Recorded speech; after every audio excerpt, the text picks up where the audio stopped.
Bismillahirrahmanirrahim. Assalamualaikum warahmatullahi wabarakatuh. Alhamdulillah rabbil alamin. Wassalatu wassalamu ala asrafil anbiya wal mursalin wa ala alihi washabihi ajmain. Amma ba'du. Yang pertama-tama yang saya hormati dan saya takdimi yaitu kepada Ketua Yayasan Zainul Hasan Genggong, yakni kepada Kiai Hasan Alallah SHMM, dan yang saya hormati dan saya takdimi kepada Ketua Rektor Universitas Zainul Hasan,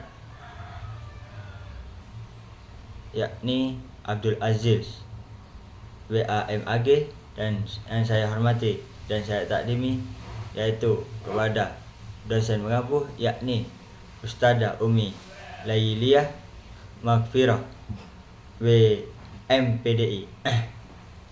Baik, di sini saya akan menerangkan tentang hukum wad'i.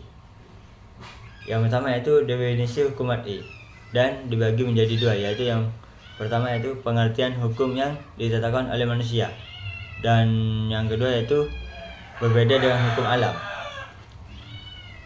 Baik, kita akan menjelaskan yang pertama yaitu definisi hukum wad'i. Hukum wad'i adalah hukum syariat yang bertetapan hubungan antara sebab, syarat, dan penghalang, dan berlakunya suatu hukum tanpa melibatkan perintah langsung kepada mukhalaf. Itu yang disebut dari definisi hukum wad'i.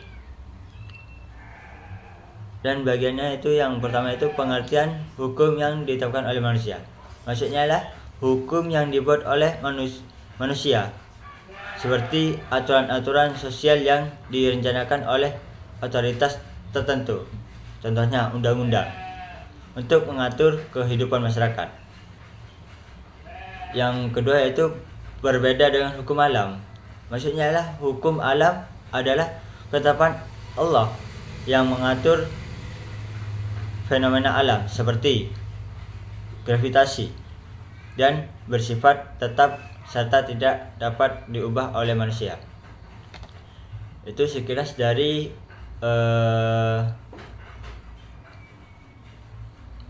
penjelasan dari hukum wad'i dan pembagiannya. Terus yang kedua yaitu dari hukum wad'i, yakni karakteristik hukum wad'i. Di sini juga dibagi menjadi dua. Yang pertama yaitu dibagi menjadi tiga. Yang pertama yaitu bersifat fleksibel dan dapat berubah.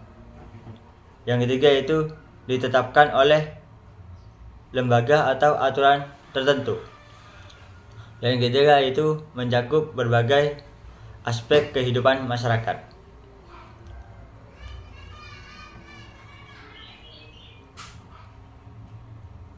Maksudnya ialah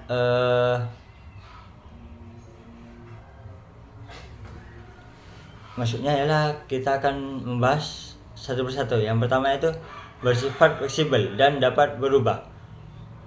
Maksudnya ini berlaku untuk hukum manusia atau aturan-aturan ini dapat berubah sesuai kebutuhan masyarakat dan perkembangan zaman. Misalnya, peraturan lalu lintas bisa diubah oleh pemerintah. Itu sekilas dari pemahaman atau pengertian dari bersifat fleksibel dan dapat berubah. Yang kedua yaitu ditetapkan oleh lembaga atau aturan tertentu, otoritas tertentu.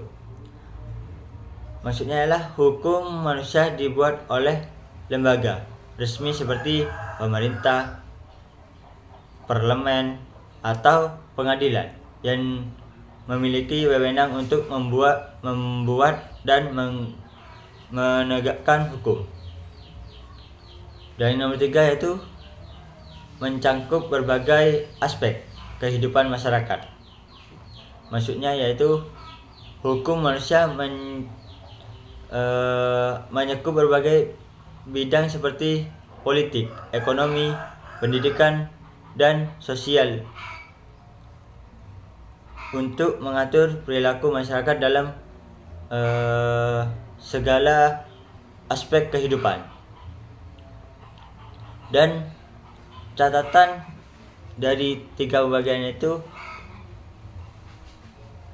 hukum syar'i sendiri itu bersifat tetap, tidak berubah-ubah dan ditetapkan oleh Allah, berbeda dari hukum manusia yang fleksibel. Itu sekilas dari pembahasan dari karakteristik hukum syar'i dan pembagiannya.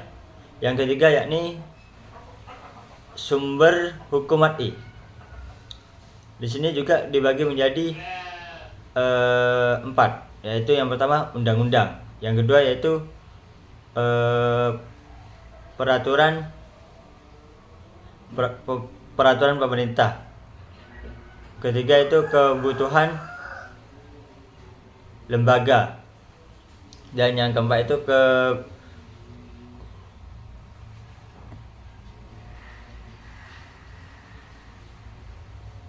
kebiasaan masyarakat.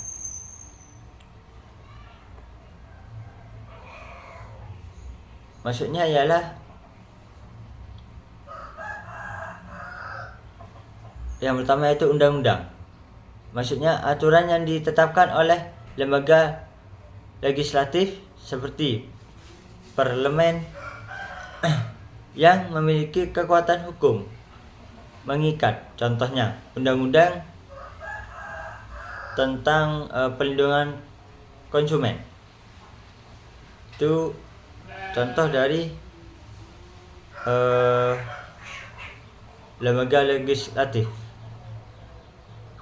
yang memiliki kekuatan hukum mengikat. Itu sekilas dari penjelasan dari undang-undang. Yaitu yang lanjut yang nomor 2 yaitu peraturan pemerintah. Maksudnya ketetapan yang dibuat oleh pemerintah untuk mengatur pelaksanaan undang-undang. Contohnya peraturan tentang pengelolaan sampah itu. Contoh dari peraturan dari pemerintah.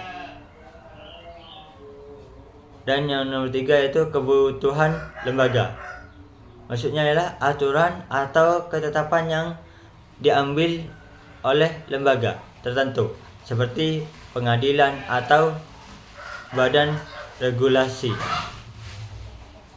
untuk menjelaskan atau menerapkan undang-undang. Contoh putusan pengadilan dalam kasus tertentu. Dan nomor 4 yaitu kebiasaan masyarakat, praktis atau dapat yang diakui dan diterima oleh masyarakat sebagai norma hukum. Contoh tradisi penyelesaian sengketa secara musyawarah di masyarakat adat. Itu dari penjelasan singkat dari bagian-bagian sumber hukum syar'i.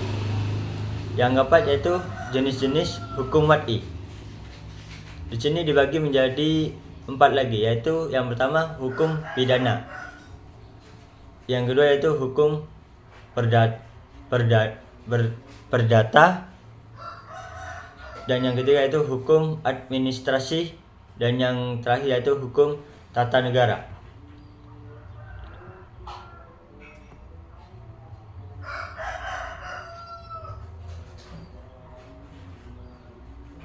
Maksudnya ialah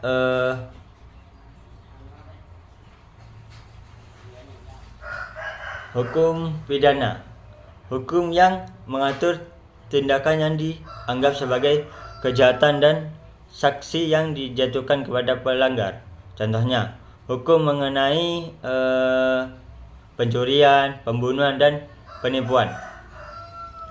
Dan yang kedua yaitu hukum perdata, hukum yang mengatur hubungan antara individu atau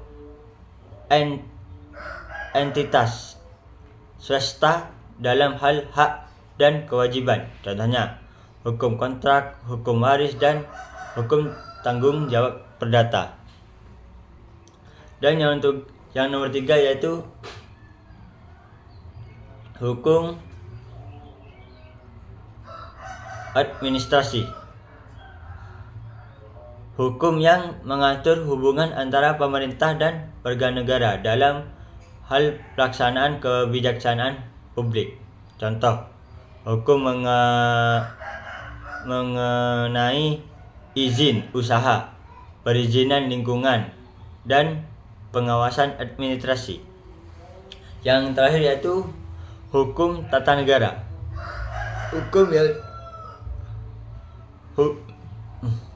Hukum yang mengatur struktur, fungsinya itu dan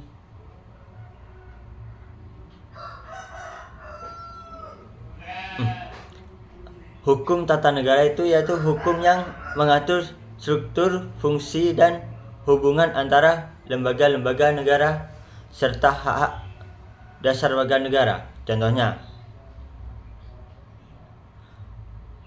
hukum mengenai konstitusi atau pemilihan umum dan kewenangan lembaga negara. Itu sekilas dari penjelasan dari hukum tata negara.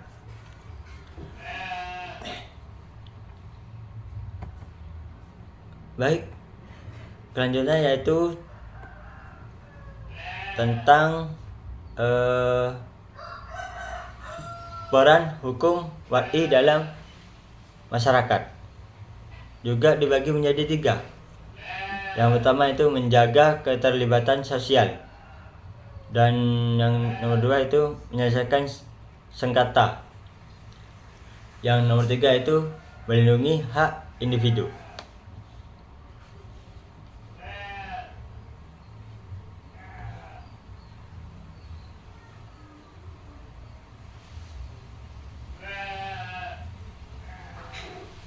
Maksudnya ialah menjaga ketertiban sosial, yaitu hukum WAI berfungsi untuk mengatur perilaku individu dan kelompok agar sesuai dengan norma dan aturan yang berlaku, sehingga menciptakan lingkungan yang aman dan teratur. Contohnya, undang-undang lalu lintas yang mengatur pengemudi untuk mematuhi rambu-rambu dan batasan kecepatan. Dan yang nomor 2 yaitu penyelesaian sengketa, yaitu hukum WAI menyajikan mekanisme untuk menyelesaikan konflik atau sengketa antara individu atau kelompok melalui pengadilan atau mediasi. Hukum ini membantu mencari keadilan dan penyelesaian yang adil. Contohnya, pengadilan menyelesaikan kasus perdata antara 2 pihak yang bersengketa. Terus yang nomor 3 itu melindungi hak individu. Maksudnya adalah hukum WAI melindungi hak-hak individu, termasuk hak asasi manusia, agar setiap orang dapat menjalani hidup dengan aman dan adil. Ini mencangkup berlindungi dari diskriminasi, penipuan atau pelanggaran hak lainnya. Contohnya, undang-undang yang melindungi hak pekerja dalam suatu perusahaan. Itu sekilas dari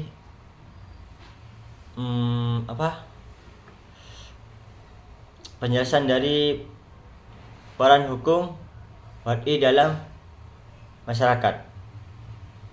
Dan yang nomor 6 yaitu contoh penerapan hukum WAI, yang dibagi menjadi 3, yaitu kasus-kasus di pengadilan. Yang pertama, yang kedua itu regulasi dalam bisnis, Dan yang ketiga yaitu kebijakan republik.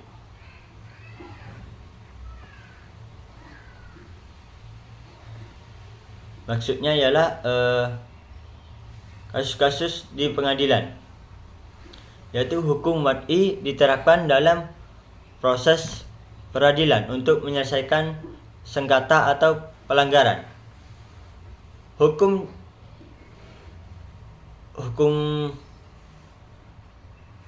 tersebut yaitu contohnya seorang terdakwa yang diadili atas tuduhan pencurian di pengadilan, di mana hakim menggunakan menggunakan undang-undang pidana untuk melakukan hukum. Itu contoh dari kasus-kasus di pengadilan. Yang nomor 2 yaitu regulasi dalam bisnis. Maksudnya adalah hukum wad'i pengatur berbagai aspek kegiatan bisnis seperti perizinan, melindungi konsumen, dan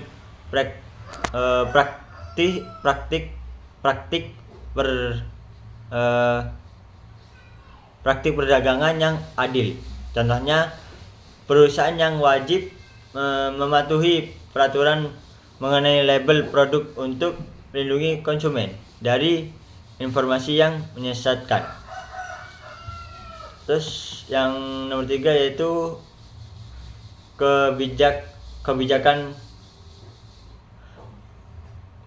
publik, yaitu hukum wad'i digunakan untuk menetapkan kebijakan publik yang mengatur aspek kehidupan masyarakat seperti pendidikan, kesehatan, dan lingkungan. Contohnya, kebijakan pemerintah tentang mengelola sampah yang menetapkan aturan bagi masyarakat untuk memilih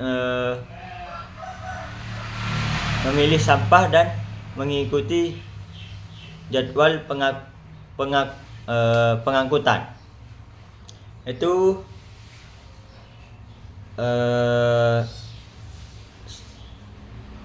penjelasan singkat dari macam-macam pembagian dari konsep hukum wad'i. Sekian dari saya. Assalamualaikum warahmatullahi wabarakatuh.